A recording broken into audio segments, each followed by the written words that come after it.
은행의 건전성과 이 안정성을 판단하는 대표적인 지표가 바로 이 국제결제은행 BIS 자기자본 비율입니다.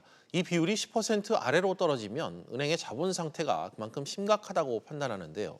인터넷 전문은행 카카오뱅크의 BIS 비율이 최근 10%대로 떨어진 것으로 나타났습니다. 취재기자 연결해 들어보겠습니다. 정인아 기자.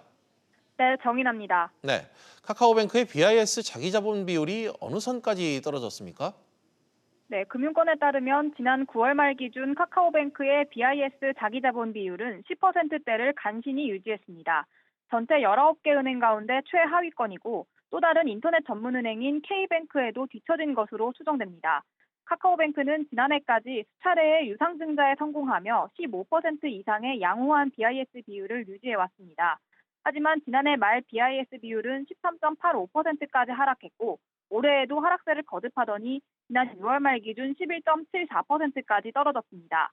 인터넷 전문은행의 경우 현재는 바젤3 자기자본 규제 적용을 유예받아 BIS 자기자본 비율을 8% 이상만 유지하면 배당 제한이나 자본 확충 계획 수립 등의 조치는 받지 않았습니다.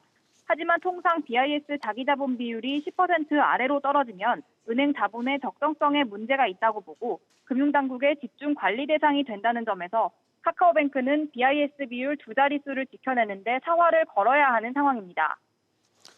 정 기자, 그런데 카카오뱅크는 흑자 전환에도 성공했고 대주주 적격성 심사도 통과했는데 왜 이렇게 BIS 비율이 나빠진 겁니까? 네, 카카오뱅크의 BIS 비율이 10%대까지 떨어진 건 대출 잔액이 빠르게 늘어난 데 따른 것으로 분석됩니다. 카카오뱅크의 대출 잔액은 올해 10조 원을 돌파한 데 이어 최근까지 13조 원을 훌쩍 넘어섰습니다.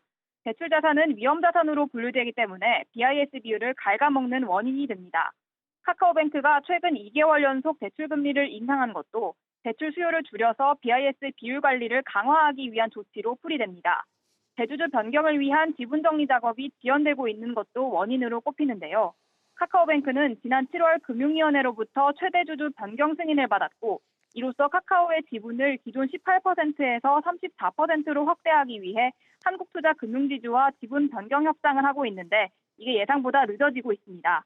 이에 따라 카카오뱅크는 다음 달 긴급 유상증자를 통해 급한 불을 끈다는 계획입니다. SBS CNBC 정인아입니다.